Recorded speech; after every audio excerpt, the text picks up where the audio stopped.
What's up guys, and welcome back to my channel. Today we're talking about the top 8 fascinating and cheapest countries to travel. Without further ado, let's dive in.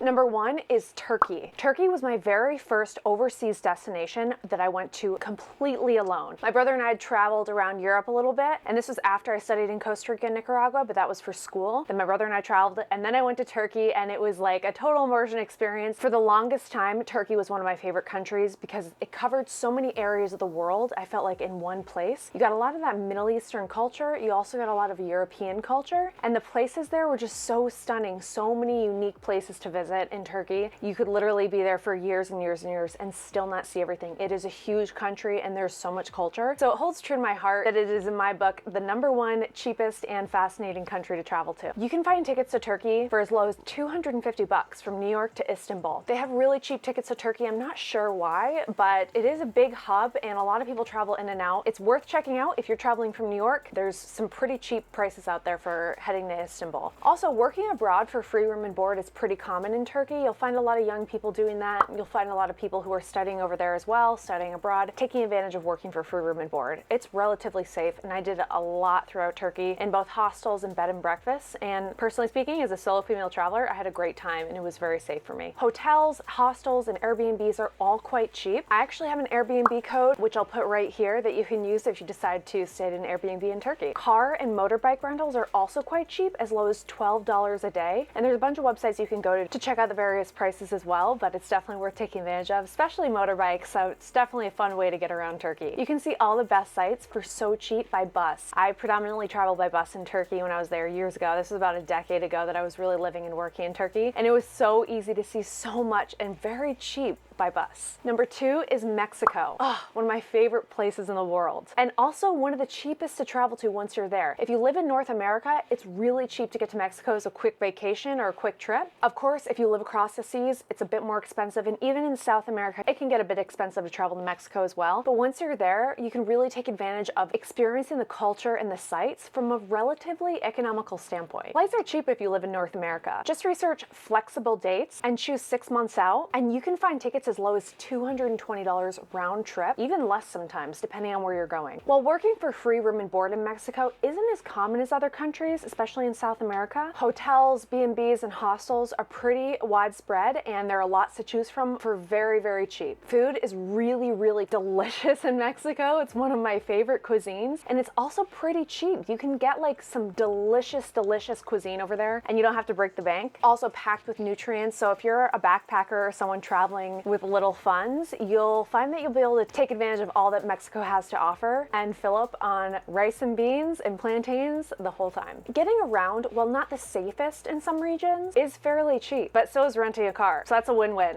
And if you agree that Mexico is an incredible place to visit, be sure to like this video down below.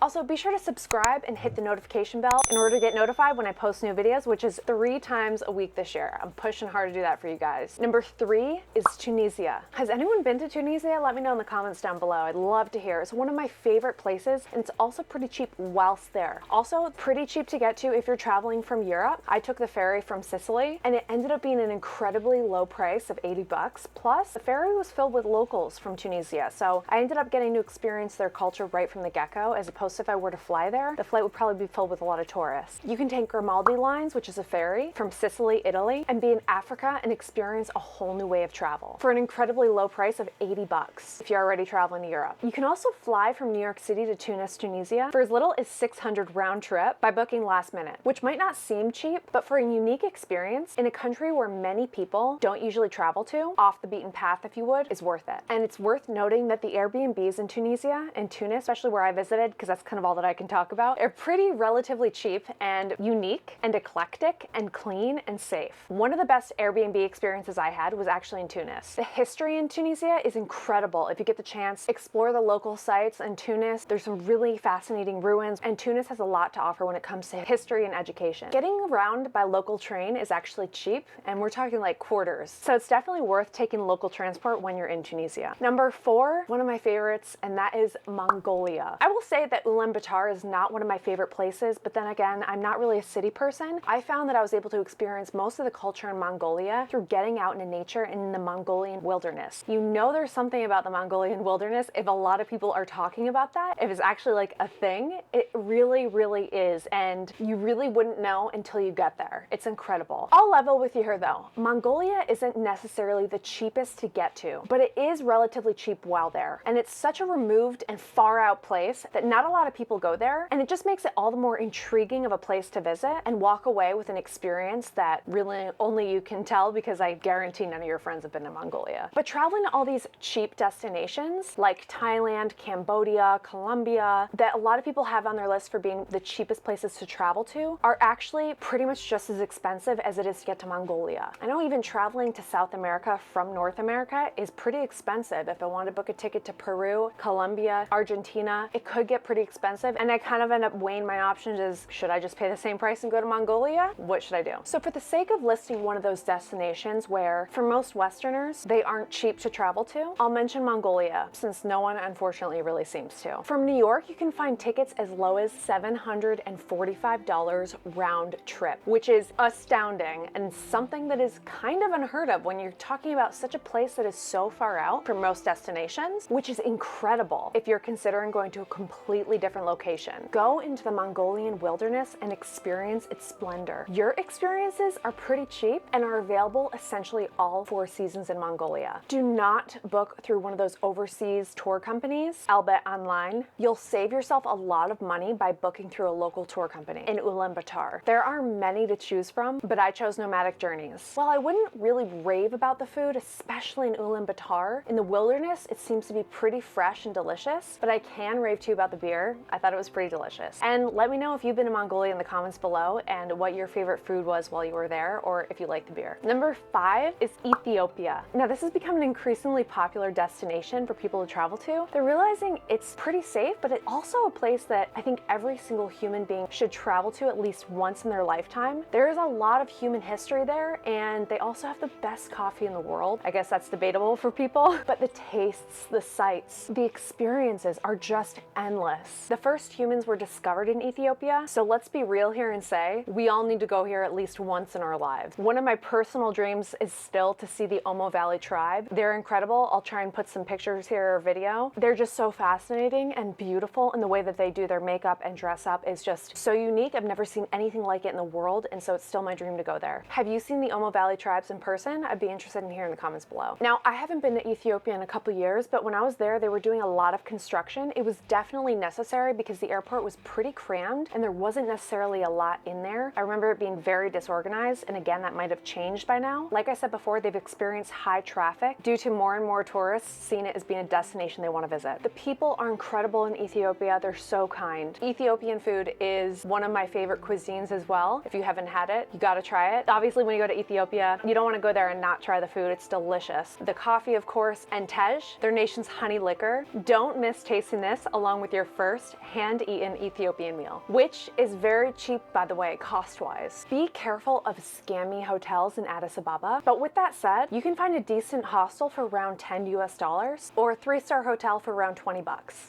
Number 6 is Peru, and this is also one of the first places I traveled to alone as well. It was in my first 25 countries that I was living and working internationally, and when I was first in Peru, I lived and worked in a little town called Aguascalientes, and that is where Machu Picchu is located. I was working at hostels and hotels in that area, specifically Inca Terra Machu Picchu Pueblo Hotel. So if you do have some money to spend, I would highly recommend that hotel. It's very authentic and also luxurious, I'd say. But if you're on a budget, there are plenty of local bed and breakfasts and hostels to stay at in town. Peru is so underestimated when it comes to Instagram worthy travel. If you're someone who's looking to get those cool pics and post to Instagram, most people head to Machu Picchu and then they bounce when there's so much more wonder to see in Peru. The Amazon, the beach, ayahuasca, anyone? Lake Titicaca, Miraflores, Iquitos, and I may be pronouncing this last one wrong, but Huacachina. I mean, there's so much history and allure that is so worth seeing in your lifetime, other than the highly toured Machu Picchu. Everything is pretty cheap to get around to by local bus. Peruvian food has made its way into the US in full force, and is actually a staple among many Californians, if that matters. The point is, it's good, and it's cheap. In Peru,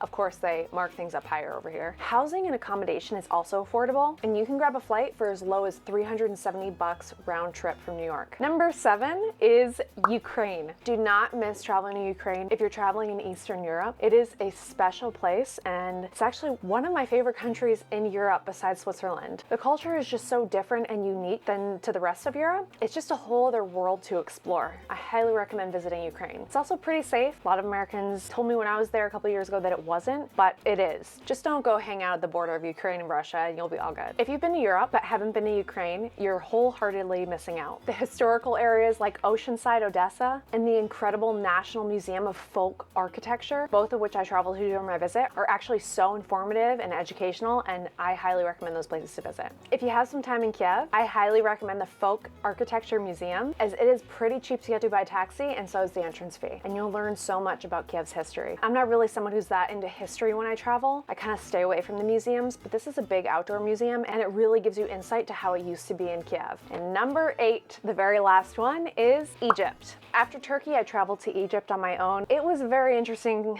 experience. I saw the pyramids and did all that other stuff. I also went to Sharm el-Sheikh, which is on the beach, and it's kind of more of a touristy town. I just loved Egypt and everything it had to offer. I mean, who doesn't love Egypt? I felt pretty safe traveling there alone as well as a woman. This was actually one of the first countries where I couch surfed as well. And I did it a couple times throughout Egypt, and I felt really safe and didn't have any issues. And my couch surfer hosts were actually men, and still they were really respectful and nice. I took the bus. The local buses are pretty cheap, and I actually met someone, this young guy, and I was very young. I was around 21 at the time, and he offered to take me around, and I said sure. Knock knock, a little naive, but it worked out okay. He proposed to me. I said no, so he got really angry. But long story short, we were walking along the streets and going to the pyramids and everything, and there were local law enforcement there, and they would stop me and ask if I wanted to have this guy next to me, if I was in danger, and if I agreed to having him next to me or not. And if I said no, they'd take him away. They were very serious about that. When it comes to looking out for foreign women, I felt really safe with law enforcement. Again, that might have been luck. That might have just only been my experience, but it's the only place in the world where law enforcement has asked me that when I was walking with a foreign stranger who was from there. I actually felt safer there than traveling alone in Italy, even to this day. Cairo, well, fairly expensive to travel to from New York, can be pretty affordable last minute. So if you're looking to take a last minute trip to Egypt, I would make sure to go on Google Flights and research flights within the next 3 weeks of travel. You can find tickets for as low as $700 round trip from New York. But once there, it's easy and cheap to hop a local bus to Sharm el-Sheikh for some touristy beach time, and obviously to the pyramids, etc. The hospitality industry is wonderful in Egypt. They really have high hospitality standards, I've noticed, even in some of the 3-star, 2-star hotels. But you can easily find cheap Airbnbs as well that are just as decent. And again, I'll put my link right here. What was your favorite country of all the above mentioned that you've traveled to or that you want to travel to?